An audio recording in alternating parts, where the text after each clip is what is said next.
안녕하세요, 여러분. 이번 시간에는 우리 프로그래밍 환경에 대해서 간단히 알아보도록 할게요. 지금 보시는 이 화면이 아나콘다라고 하는 사이트인데요. 실제로 우리 그 책에서는 이 아나콘다라는 이 사이트에서 다운로드 받은 아나콘다 프로그램을 가지고 주피터 노트북이라고 하는 프로그램을 가지고 중반부부터는 실습을 하게 될 건데요. 여러분들이 그 전까지는 이게 주피터 노트북이라는 게 설치하고 세팅하는데 약간 좀 어려운 건 아닌데 세팅을 처음 보시는 분들이 헷갈려하는 부분들이 굉장히 많아요. 그래서 이제 시작할 때 굉장히 그 논리적이거나 뭔가 이해에 대한 부분이 아니라 세팅 때문에 고생하시는 분들이 굉장히 많아서 이 책의 이제 초반부에서는 콜앱이라고 하는 누구나 다 쉽게 구글 아이디만 있으면 접근할 수 있는 방법을 가지고 초반부 진행을 하다가 초반부 이후부터는 좀 익숙해지시면 그때부터는 주피터 노트북 사용법으로 이렇게 넘어가도록 하겠습니다. 콜앱이라고 하는 거는 구글에서 만든 이제 콜라보라토리라고 하는 그 사실 우리가 아까 제가 좀 전에 말씀드렸던 주피터 노트북이라고 하는 거를 구글에서 클라우드, 그러니까 웹상에 구현해 놓았다라고 생각하시면 될 것 같아요. 그래서 저희 그 강의 들으실 때는 다른 거는 상관없는데 브라우저는 크롬으로 맞추신다고 생각을 하고 진행을 하도록 하겠습니다. 그래서 지금 보시면 크롬 브라우저인지 아닌지 확인할 수 있는 방법이 여기 오른쪽에 보시면 네, 여기 브라우저를 열었을 때 오른쪽에 동그라미가 이렇게 위아래로 3개가 있으면 얘가 크롬 브라우저예요. 네. 다른 브라우저도 상관없을 수 있는데 그냥 기본적으로 환경이 똑같아야 우리가 헷갈리지 않기 때문에 크롬 브라우저로 진행을 할 거고요. 크롬 브라우저를 쓰실 경우에는 이렇게 주소창에다가 콜앱이라고 검색하시면 구글 검색이 바로 나와요. 예를 들면 콜앱 설치 뭐 이렇게 검색을 하셔도 되겠죠. 자, 근데 어쨌든 우리는 이제 콜앱이라고 검색하신 다음에 여기 콜앱.research.google.com 여기를 클릭하신 다음에 뭐 로그인 하시고 뭐 새로운 노트북 만들기 뭐 이런 게 있어요. 금방 새로운 노트는 금방 만드실 거니까 그렇게 되고 나면 이렇게 어떤 프로그래밍 할 수 있는 환경이 나타납니다. 여기 C5처럼 생기기도 했고요. 네, 아니면 뭐 무한대 표시 같은 느낌이 들기도 하는데 앞으로 콜앱이라고 부르도록 하겠습니다. 그리고 제목은 여기에 클릭하시면 여러분들이 뭐 편집하실 수 있어요. 저는 지금 275쪽부터 290쪽까지를 작성하기 위해서 이렇게 만들어 놨고요. 여기 보시면 코드를 이렇게 해서 여러 가지 코드를 넣을 수 있는 창을 추가하실 수도 있고요. 메모 같은 걸 할 수 있는 텍스트 창도 추가하실 수가 있습니다. 이거에 대해서도 조금 더 익숙해지시면 그때부터 진행을 하도록 하겠습니다.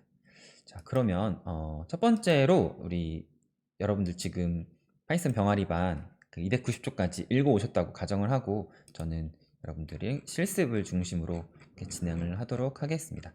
네, 첫 번째 예제네요. 첫 번째 예제는 프린트 그리고 이상한 숫자가 있는데 뭐 꼭 저 숫자 그대로 쓰실 필요 없고요.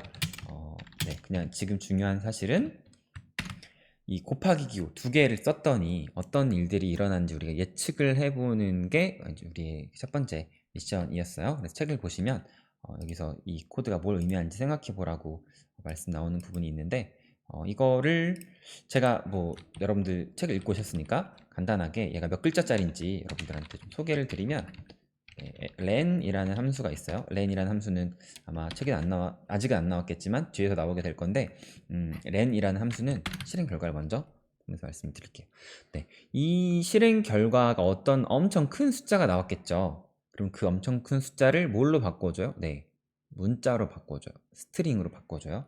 그럼 이 문자로 스트링으로 바꾼 이 결과의 len이니까 이 문자열, 그러니까 이 텍스트의 길이가 몇인지를 이 len이라는 함수가 알려주는 거예요. 그래서 이 len이라는 함수가 실행되고 나면 이 소괄호 안에 있는 데이터들의 길이를 알려주는 거고 결론적으로 이 계산 결과가 703자리의 숫자로 이루어져 있다는 사실을 우리가 이걸 보고서 알 수가 있습니다. 이런 식으로 여러분들 책에서 보셨던 내용들을 뭐 그대로 따라하는 건 아니고 조금 더 팁 같은 것들을 좀 말씀을 드리도록 하겠습니다. 자, 그 다음에 헬로 월드 실행하는 코드가 있었죠. 헬로 월드 이렇게 치시면 되고요. 이런 코드 치실 때 뭐 이렇게 하면 어떻게 될까 궁금하시면 바로 그냥 해보시면 돼요. 우리 컴퓨터는 튼튼해서 잘 고장나지가 않습니다. 그래서 바로바로 여러분들이 궁금하신 내용들은 타이핑 해보시면 되겠고요. 그리고 또 어떤 분들은 뭐 다른 프로그래밍 언어 배우셨던 분들은 작은 따옴표 익숙하지가 않으신 분들 있을 텐데 이렇게 작은 따옴표 대신에 큰 따옴표를 쓰셔도 되고요. 네, 심지어 작은 따옴표 3개를 쓰셔도 상관이 없다는 사실을 여러분들이 이걸 통해서 볼 수가 있습니다. 근데 이거 왜 안 알려드리냐면 헷갈리니까 안 알려드리는 거예요. 그래서 문자열을 표현할 때는 작은 따옴표 하나 괜찮고요. 큰 따옴표 괜찮고요. 작은 따옴표 3개 앞뒤로 이렇게 3개씩 붙이셔도 문자열이 표현이 된다는 거 참고로 알아두시는데, 사실은 이 책에서는 작은 따옴표 외에는 표기할 일이 사실상 없습니다. 그러니까 이것만 잘 아셔도 될 것 같아요. 자, 다음은 변수에 대해서 살펴보는 277페이지 내용이 변수에 대한 내용이죠. 내용 쳐보면 파이송 이렇게 쳐보시면 아무런 일이 일어나지 않은 이유는 name이라는 저장 공간에 저장이 됐지만 저장된 거를 이제 불러오라는 얘기를 안 했기 때문에 아무런 일도 안 일어나는 것 같지만, 실제로는 이 코드가 실행되는 순간 A equal B 라고 하면 수학 시간에는 A와 B가 같다라는 거였는데, 프로그래밍에서는 B의 그러니까 equal 기호 오른쪽에 있는 값을 왼쪽에 대입한다. 이래서 A라는 저장 공간에 B라는 값이 이렇게 대입이 되는 이제 이런 형태라고 이해하시면 좀 간단할 것 같아요. 자, 그래서 그리고 여기에서 지금 보시면 코드를 제가 한 줄에 안 썼죠. 이렇게 여러 줄 나눠서 썼는데, 이 주피터 노트북 콜앱의 장점이 뭐냐면요, 윗줄에서 실행된 코드의 실행 결과가 아랫줄로 그대로 연결이 돼요. 그래서 왼쪽에 보시면 9번, 10번 이렇게 있는데, 그러니까 9번 코드의 실행 결과는 10번 코드에 영향을 주는 거죠. 아무튼 이거 왼쪽에 있는 숫자는 실행 순서고, 위쪽에 있는 실행 순서는 아래쪽 실행 결과에서 그대로 연결이 된다, 이어진다 라는 점 참고로 알아두시기 바랍니다. 자, 그래서 뭐 이제 이런 거 할 때 뭐 여러분들 이름이 다르실 거잖아요. 파이송 성리송 아니시니까 여러분들 이름 마음껏 이렇게 쓰셔도 되고요. 두 번 Shift 엔터 치는 게 귀찮아. 이거 Shift 엔터 말씀 안 드렸나요? 여기 왼쪽에 실행 버튼 누르셔도 되고요. Shift 엔터라는 단축키로 이렇게 실행을 하셔도 이 코드가 실행이 됩니다. 이미 뭐 눈치채신 분들이 계시겠지만요. 여기에서 런타임에서 모두 실행 이렇게 하시면 아무튼 이 실행되는 추가적인 옵션들을 살펴보실 수가 있어요. 자, 계속해서 이어가도록 하겠습니다. 그래서 꼭 저 변수의 이름이 뭐 이렇게 영어 단어일 필요 없고요. 이렇게 쓰셔도 되고요. 심지어 숫자 프린트 숫자 이렇게 하셔도 상관없어요.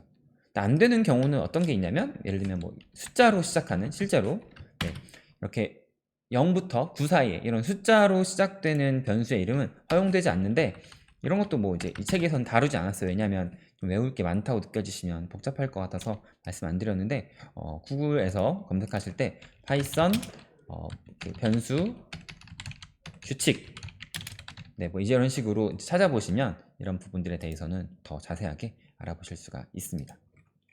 자, 그래서 이제 그 다음에 이제 278페이지에 나오는 내용 좀 볼게요. 278페이지에 보시면 이제 더하기 기호가 또 나오는데요.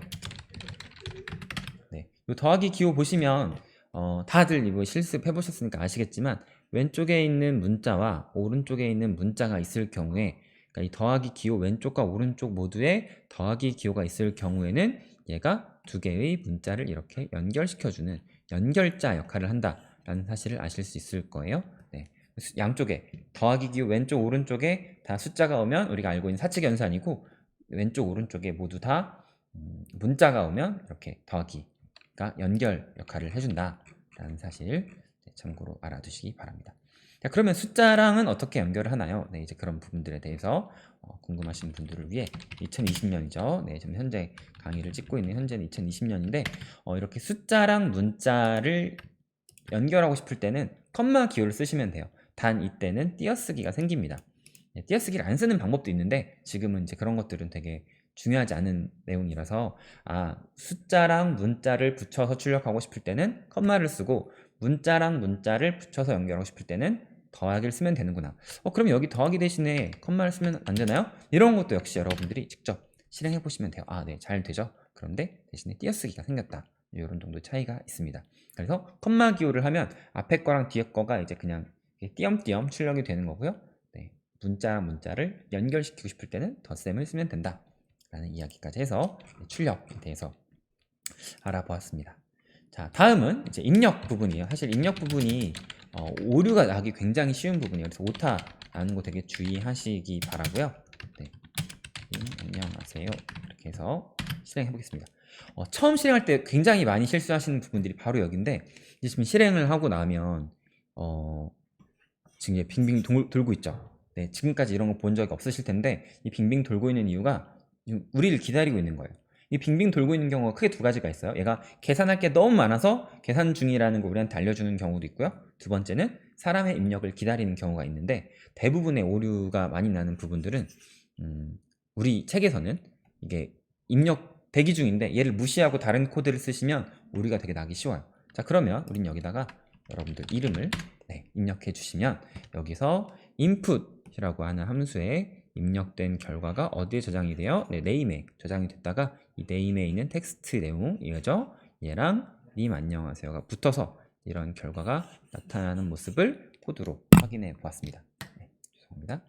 여기까지가 279페이지에 해당하는 내용이었습니다. 나머지 내용들 쭉 내용 따라 하시면 되겠고요. 좀 이제 이것도 TMI예요. 이런 거 중요한 기능은 아닌데, 이름을 입력해 주세요. 이렇게 하면 좀 더 친절하니까요. 이렇게 해서 여러분들의 이름을 입력해 주세요 라는 메시지 이후에 결과가 출력이 되게 하실 수도 있습니다. 네.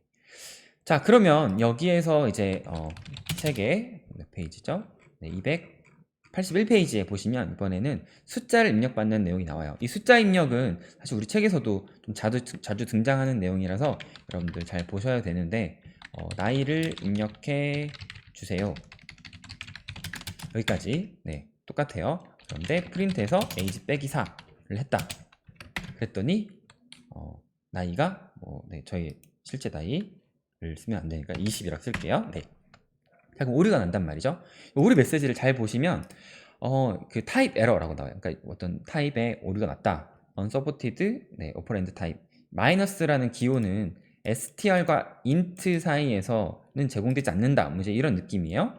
보시면 얘는 숫자잖아요. int예요. 맞아요. 근데 얘 age라는 게 str이라는 거죠. 그러니까 우리가 input이라고 했을 때는 무조건 문자열, 텍스트가 입력된다. 이거에 대해서 참고로 알아두시기 바라고, 그래서 이 문제를 해결하기 위해서는 이 인풋의 바깥 부분에 int라고 하는 인티저 정수란 뜻이니까요.